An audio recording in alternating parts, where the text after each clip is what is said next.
चलो शुरू कर दो बेटा। रोशनी तो हो गई सारी, ठीक है। अभी हम थोड़ा सा और चैप्टर में आगे बढ़ते हैं, सारे क्वाड्रिलेटरल्स के परिवार को देख लेते हैं। वैसे तो तुम्हें आता ही है पर एक बार रिवीजन, ठीक है। क्वाड्रिलेटरल की अगर हम बात करें तो क्वाड्रिलेटरल यानी कि क्वाड री लेटरल, क्वाड 4, री वाला, लेटरल बाजू साइड्स, मतलब 4 बाजू वाला, ठीक है। अभी 4 साइड वाली फिगर है तो वैसे सिंपल, पर उसके कई सारे किस्म हैं, पूरा का पूरा परिवार है। तो अभी यहाँ पे देखो, परिवार के सबसे बड़े मुखिया यानी कि दादाजी है क्वाड्रिलेटरल। कौन है? क्वाड्रिलेटरल, ये हमारे परिवार के मुखिया है, दादाजी है, राइट। इन दादाजी के 4 बेटे हैं। ऐसे समझ लो कि ये जो दादाजी है ना वो राजा दशरथ है। कौन है? राजा दशरथ। और दशरथ जी की 4 संतानें हैं, राम, भरत, लक्ष्मण, शत्रुघ्न, ठीक है। अभी मान लो राम जी के तो 2 ही बेटे थे, लव एंड कुश, पर यहाँ पे 4 हैं, ठीक है। तो क्वाड्रिलेटरल का सबसे पहला बेटा कौन? पैरेललोग्राम। ये नाम कैसे पड़ा, गेस कर सकते हो? Very nice. यहाँ पे ना आमने सामने वाली साइड पैरेलल होती है। और एक चीज़ याद रखो, पैरेलल को इंडिकेट करने के लिए एरो मार्क्स हम इस्तेमाल करेंगे। अगर सेमी डायरेक्शन में है तो पैरेलल है, अगर ऑपोजिट डायरेक्शन में है तो नॉन पैरेलल है। ये दोनों ही राइट में है, मतलब ये और ये पैरेलल और ये पैरेलल। तो 2 पेयर ऑफ पैरेलल साइड्स कितनी है?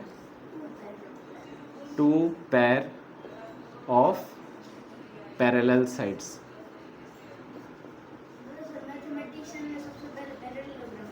हाँ, 2 जोड़ी पैरेलल होती है।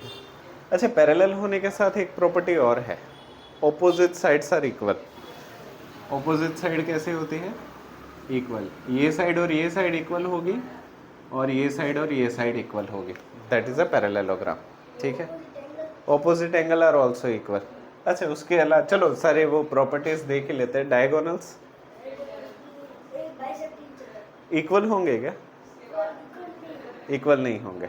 डायगोनल्स एक दूसरे को बाइसेक्ट जरूर से करेंगे। बाइसेक्ट मतलब ये वाला हिस्सा और ये वाला हिस्सा, और ये वाला हिस्सा और ये वाला हिस्सा इक्वल होगा, एक दूसरे को बाई यानी कि 2, सेक्ट यानी कि टुकड़े, 2 बराबर टुकड़े करेगा।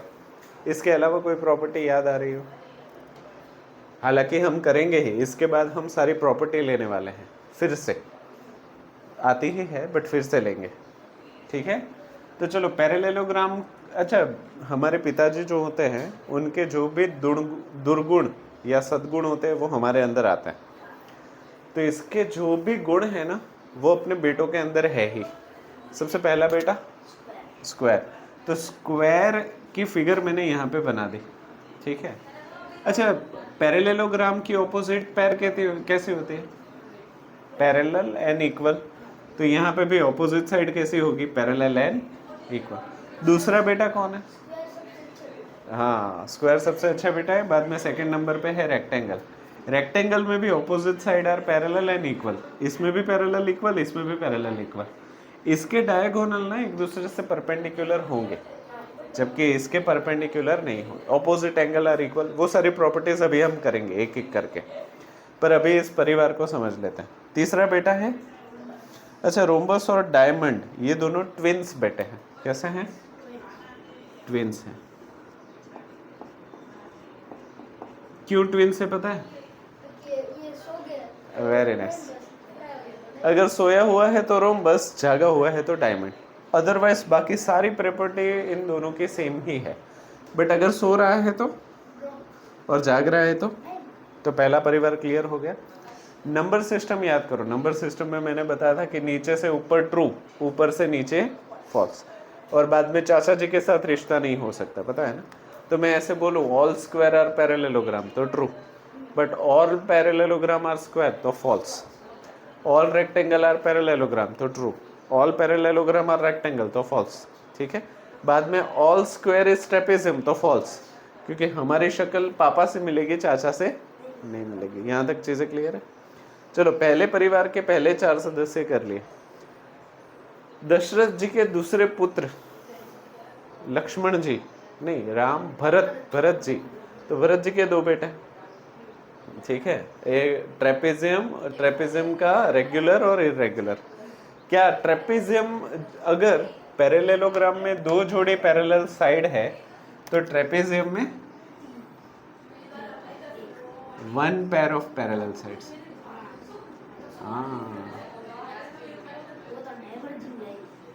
हाँ, diverging one pair of parallel lines sides. हाँ, तो अगर तुम देखो तो ये और ये तो पैरेलल है, पर ये और ये पैरेलल नहीं है, ठीक है। तो ये रेगुलर का मतलब क्या है पता है? जो साइड पैरेलल ना हो, जो साइड पैरेलल ना हो वो इक्वल है, ये दोनों साइड इक्वल है। Non parallel sides are equal in what? Regular polygon. Irregular polygon में कोई भी साइड पैरेलल, सॉरी एक जोड़ी पैरेलल तो है ही, पर ये जो नॉन पैरेलल साइड है वो रेगुलर में इक्वल होती है, इरेगुलर में इक्वल नहीं होती। यहाँ तक चीजें सही जा रही है। रेगुलर और इरेगुलर ट्रेपेजियम भी हो गया। ओके, नेक्स्ट है काइट, पतंग। अगर इसमें दो जोड़ी पैरेलल लाइन है, इसमें एक जोड़ी पैरेलल लाइन है, तो इसमें क्या लिखेंगे हम? Zero pair of parallel lines of, हाँ एक भी नहीं। तभी तो इसकी शादी नहीं हुई। देखो, इसकी शादी हो गई, 4 बच्चे हुए, इसकी शादी हो गई, 2 बच्चे हुए। ये इतना नालायक था, कोई भी गुण नहीं है पिताजी के, तो ये क्या है? शादी ही नहीं हुई, बच्चे ही नहीं हुए, ठीक है। तो काइट में कोई भी जोड़ी पैरेलल नहीं है। अगर ये नीचे तो ये ऊपर, ये ऊपर तो ये नीचे। हाँ, पर इसके कैरेक्टर्स हैं, वो अभी हम बाद में डिस्कस करेंगे, ठीक है। नेक्स्ट, साइक्लिक क्वाड्रिलेटरल, यानी कि ऐसा क्वाड्रिलेटरल जो एक सर्कल के अंदर बनता हो। सर्कल का सरकमफरेंस ही वर्टेक्स को समा रहा हो। हाँ हाँ हाँ, राइट। तो ऐसे प्रॉब्लम्स तुम्हें देखने को मिलेंगे। इसके भी कुछ लक्षण हैं और उसको हम बाद में डिस्कस करेंगे। तो सबसे पहले पैरेललोग्राम का पहला बेटा स्क्वायर, दूसरा, तीसरा, चौथा। क्वाड्रिलेटरल का दूसरा बेटा, उसके 2 बेटे। क्वाड्रिलेटरल का तीसरा बेटा, उसके कोई बेटे नहीं। क्वाड्रिलेटरल का चौथा बेटा, उसके भी कोई बेटे नहीं, ठीक है। इसमें कोई डाउट हो तो बताओ, पक्का? इतना बना लो।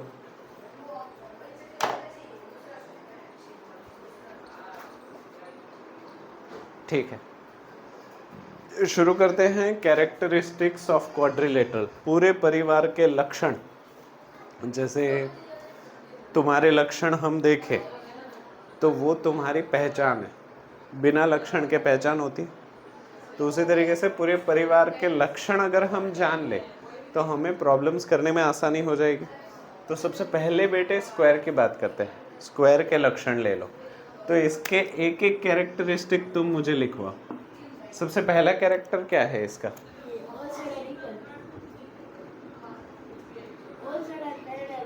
All sides are parallel. तो क्या मैं ऐसे लिखूं? Opposite sides are parallel, are parallel. उसके बाद क्या मैं ऐसे लिखूं? हाँ, अच्छा ऐसे भी लिख सकते हैं, ऑल साइड्स आर इक्वल, या फिर ऑपोजिट साइड्स आर इक्वल। हाँ हाँ, पर ऑपोजिट साइड्स आर इक्वल भी तो लिख सकते हैं। हाँ, मैं तुम्हें ये इसलिए समझा रहा हूँ क्योंकि भाइयों भाइयों के बीच में एक बारीक डिफरेंस है, उसको समझना है। ठीक है, चलो ऑपोजिट साइड्स आर इक्वल, और यहाँ पे लिख लेता हूँ ऑल साइड्स इक्वल ब्रैकेट में। क्यों मैं ऐसे लिख रहा हूँ वो मैं बाद में समझाऊंगा। ऑल साइड्स इक्वल, हाँ, पर ये मैं इसलिए लिख रहा हूँ क्योंकि एक सवाल आता है कि square is a rectangle, true और फॉल्स? ट्रू है या फॉल्स? ट्रू। स्क्वायर रेक्टेंगल है, पर अगर मैं पूछूं कि रेक्टेंगल इज अ स्क्वायर तो भी ट्रू है। हाँ, पर वो प्रॉपर्टी लेना तब जाके बात बदल जाती है। जैसे कि नहीं नहीं, स्क्वायर रेक्टेंगल है बट रेक्टेंगल स्क्वायर नहीं है, ऐसा है। हाँ, सही बोल रहे हैं।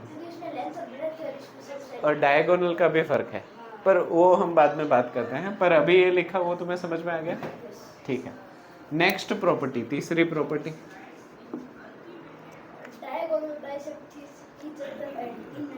ठीक है, चलो ये ओ है, तो तुम बोल रहे हो कि ये और ये बाइसेक्ट करेगा, मतलब ओडी और ओबी इक्वल होगा और ओ ए और ओ, तो मतलब डायगोनल्स की प्रॉपर्टी लिखे ना, कैरेक्टर लिखे, तो क्या मैं ऐसे लिखूं, both diagonals are equal?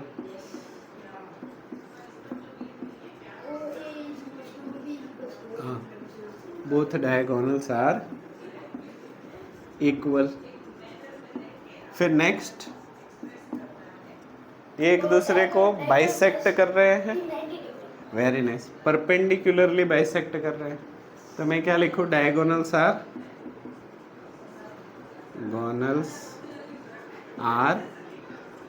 Perpendicularly bisecting, ऐसे लिख सकते हैं। बाइसेक्ट तो कर ही रहे हैं पर साथ में परपेंडिकुलर भी है। और कोई प्रॉपर्टी? ऑल कैसे, अंदर वाले बाहर वाले? हाँ, और इक्वल होने के अलावा कैसे हैं? वेरी नाइस, तो all interior angles are equal and right angle.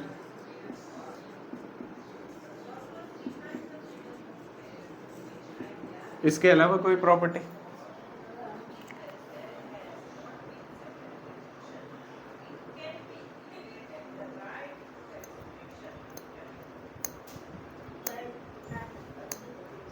ठीक है, तो इतने लिख लो, इसके बाद आगे बढ़ते हैं।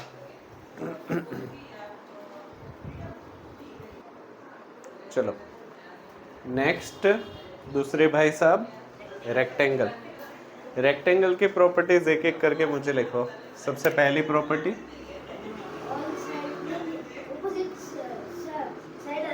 वेरी नाइस, तो पहला पॉइंट हमारे पास मिल गया, ऑपोजिट साइड्स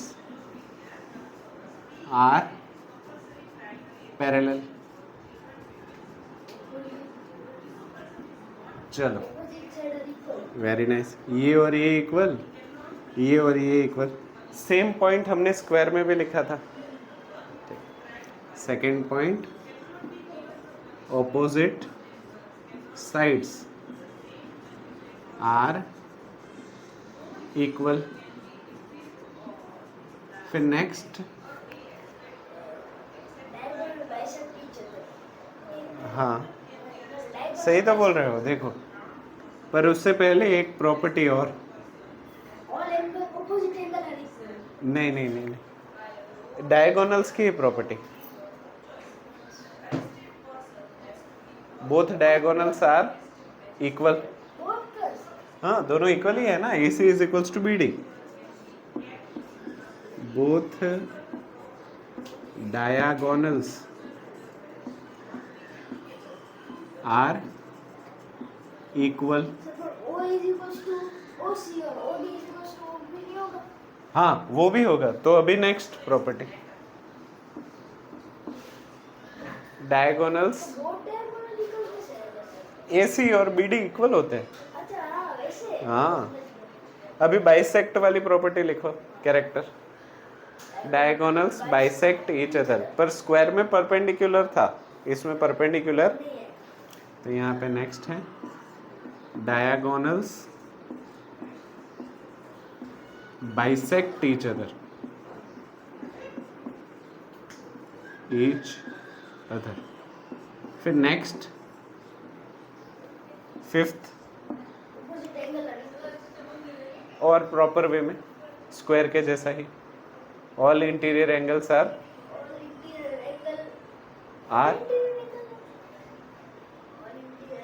स्क्वायर का जो फिफ्थ पॉइंट था वही इसका फिफ्थ पॉइंट है।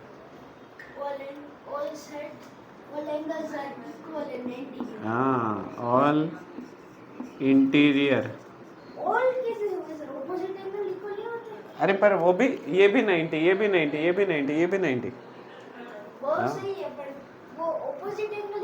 हाँ, वो भी बोल सकते हैं। पैरेललोग्राम के सारे बच्चों में ऑपोजिट एंगल इक्वल है ऐसा बोल सकते हैं। और ऐसे लिखना चाहो तो वो भी लिख सकते हो। चलो, all interior angles are equal and and right angle. और कोई प्रॉपर्टी? ठीक है, तो इतने लिख लो।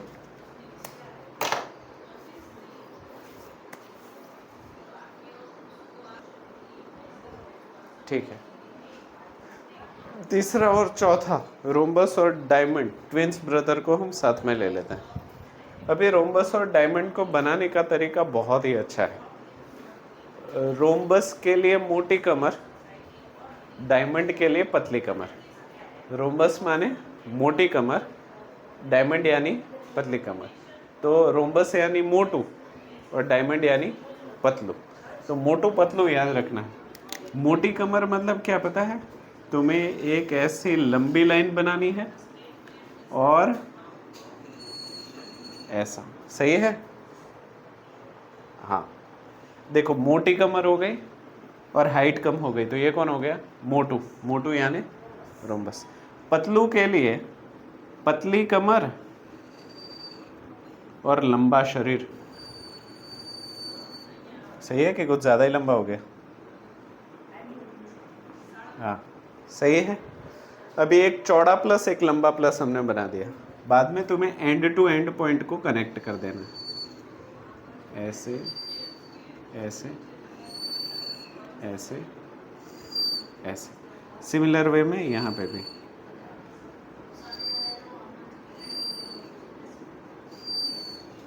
नामकरण कर देना है ABCD O, ABCD O,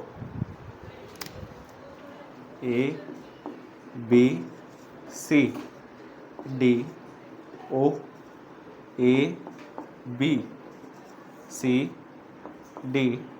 O, ABCD O हो गया। ठीक है, अभी इसके कैरेक्टर तुम मुझे लिखवाते जाओ। हाँ, देखो पहले तो ये वाली और सेम ऐसे।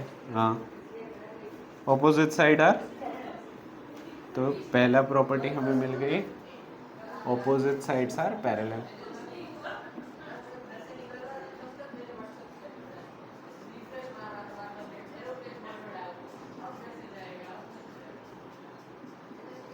दूसरी प्रॉपर्टी,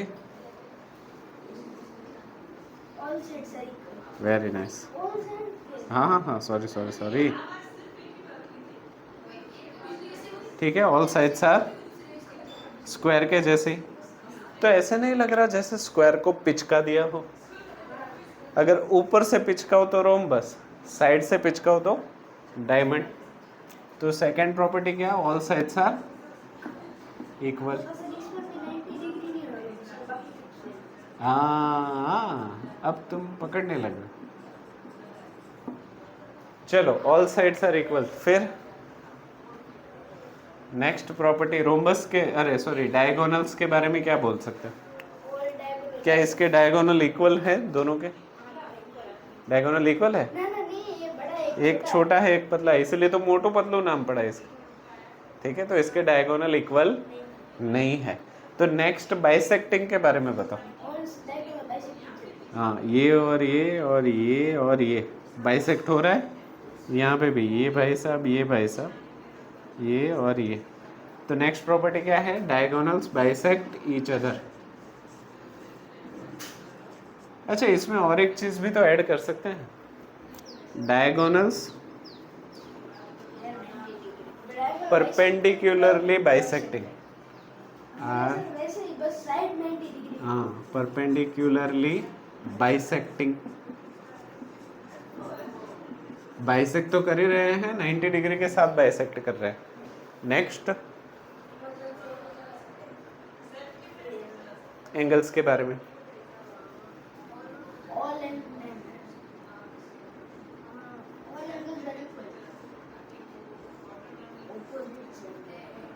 क्या? ऑपोजिट एंगल्स आर इक्वल, ये वाला और ये वाला, ये वाला और ये वाला, तो हम लिखेंगे opposite angles are equal. Opposite angles are equal. और कोई प्रॉपर्टी?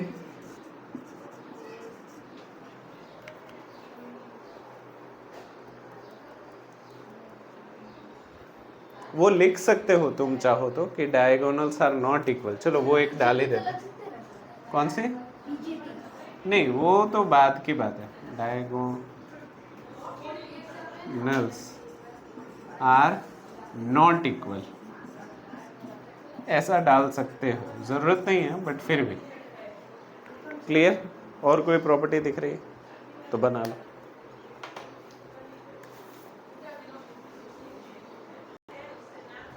चलो नेक्स्ट, ट्रेपेजियम का पहला बेटा, रेगुलर ट्रेपेजियम।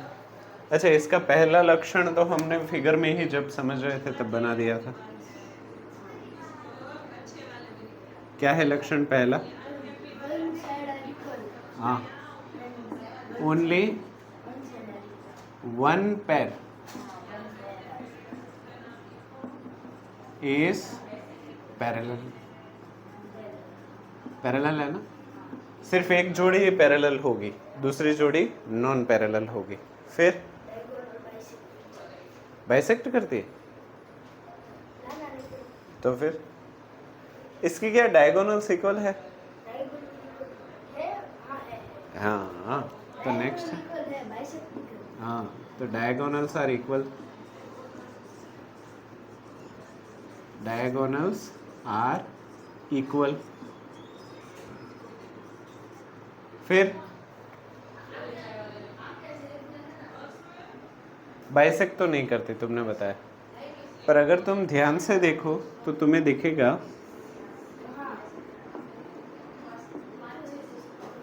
सही है, मतलब upper intersecting parts and lower intersecting parts are equal. तो थर्ड पॉइंट हमारा क्या निकल जाएगा? Upper and lower intersecting parts of diagonals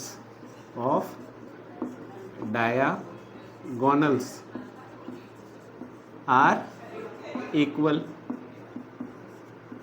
फिर नेक्स्ट, ये है कैसा?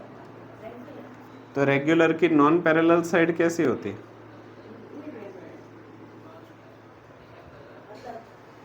साइज में इक्वल होती है, रेगुलर में इक्वल होती है। देखो, ये पैरेलल साइड्स, ये non parallel sides. Regular trapezium में नॉन पैरेलल साइड इक्वल होती है। हाँ, तो यहाँ पे लिख सकता हूँ non parallel sides are equal. हाँ, non parallel sides are equal. फिर नेक्स्ट प्रॉपर्टी, एंगल के बारे में। हाँ, ऐसा नहीं लग रहा कि ये वाला एंगल और ये वाला एंगल इक्वल है, और ऐसे भी लग रहा है कि ये वाला एंगल और ये वाला एंगल इक्वल है। हाँ, पर कौन से? हाँ, तो ऐसा ही बनेगा, upper adjacent and lower adjacent angles are equal. तो नेक्स्ट बनेगा upper and lower adjacent angles are equal. और कोई प्रॉपर्टी दिख रही है क्या? अब नहीं दिख रही? ठीक है, लिख लो।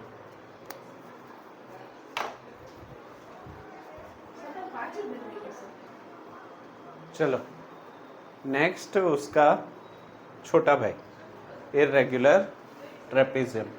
मैंने ये जानबूझ के नहीं मिटाया क्योंकि इसमें हम मॉडिफाई करेंगे बस, ठीक है। और नॉट वाली प्रॉपर्टी नहीं लिखेंगे, तो लास्ट में मैं तुम्हें बताऊंगा कि तुम्हें कितनी लिखनी है। तो पहली बात तो ये कि तू टिकटॉक करती है, ठीक है कि एक पैरेलल है, दूसरी पैरेलल नहीं है, ठीक है। तो only one pair is parallel, ये तो जैसे का तैसा ही रहेगा, हाँ या ना, राइट। फिर नेक्स्ट डायगोनल्स आर इक्वल, तो डायगोनल्स आर नॉट इक्वल, इसमें इक्वल नहीं होती। अभी मत लिखना, मैं जो बोलो ना उतनी ही लिखना, क्योंकि नॉट वाली प्रॉपर्टी लिखने का फायदा नहीं है, जानबूझ के क्यों निकालना उसमें से। चलो next, upper and lower intersecting parts of diagonals are equal. क्या इसके ऊपर वाले और नीचे वाले इक्वल लग रहे हैं? Are not equal. फिर next, non parallel sides are equal, not equal. फिर next, upper and lower adjacent angle are equal, ये और ये इक्वल नहीं होता, तो नॉट इक्वल। तो ये सारे जो not not not not not वाले हैं ना, वो लिखने की जरूरत नहीं है। हाँ हाँ, तो सिर्फ एक ही प्रॉपर्टी लिखनी है, एक ही लक्षण लिखना है, जो कि है only one pair is parallel. लिख लो।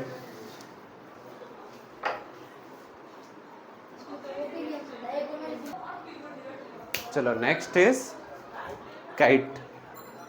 काइट अगर बनानी है तो जीसस क्राइस्ट को याद करना पड़ेगा। किसको? कैसे? हाँ, जीसस क्राइस्ट को माना जाता है कि जब उनकी डेथ हुई तब उनको क्रॉस के ऊपर हैंग कर दिया था और बड़ा ही टॉर्चर किया था।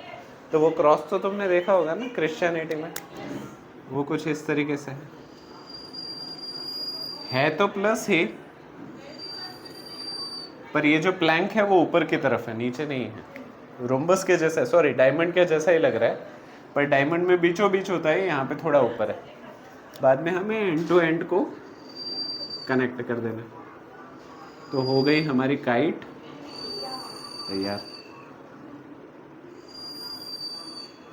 नामकरण कर दो, A B C D O, ठीक है।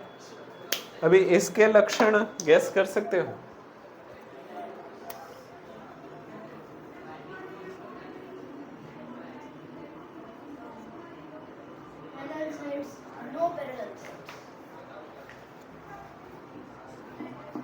There is no pair of parallel sides, है ही नहीं। तो इसको नहीं लिखोगे तो भी चलेगा, क्योंकि नॉट वाले लिखने का फायदा नहीं। पर हाँ, हमें याद रहना चाहिए कि पैरेललोग्राम में 2 जोड़ी, ट्रेपेजियम में 1 जोड़ी, काइट में 9 जोड़ी, ठीक है, इसलिए वो वांडा है, ठीक है। फिर और कोई?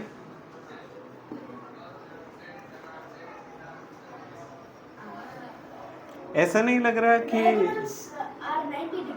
ये और ये इक्वल है और ये इक्वल है, ऐसा नहीं लग रहा? तो उसको लिखे कैसे?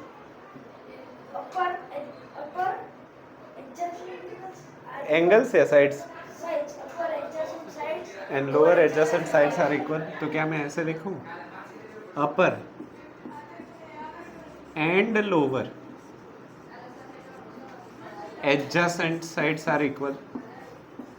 एडजेसेंट यानी पड़ोसी, upper and lower adjacent sides are equal. फिर नेक्स्ट,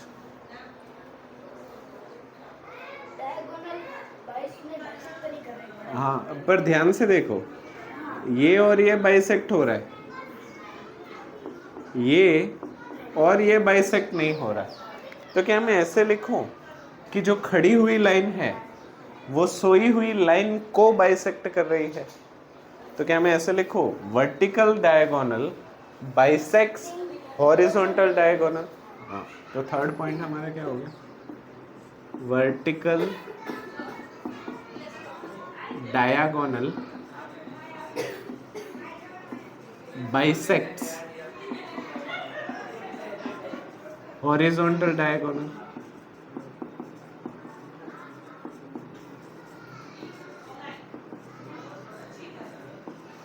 फिर नेक्स्ट कोई प्रॉपर्टी एंगल से रिलेटेड। क्या ऐसा लग रहा है कि ये दोनों एंगल इक्वल है जबकि ये और ये इक्वल नहीं है? तो इसको कैसे लिखूं?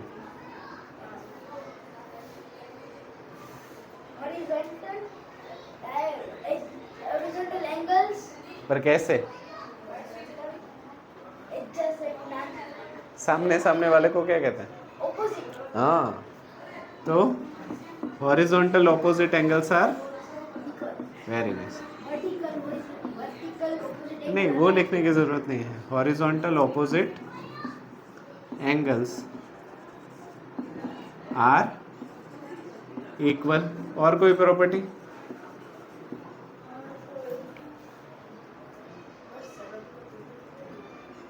हाँ,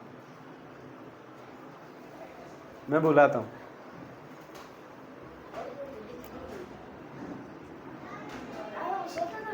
हाँ,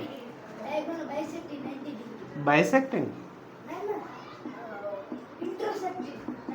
diagonals are perpendicular to each other।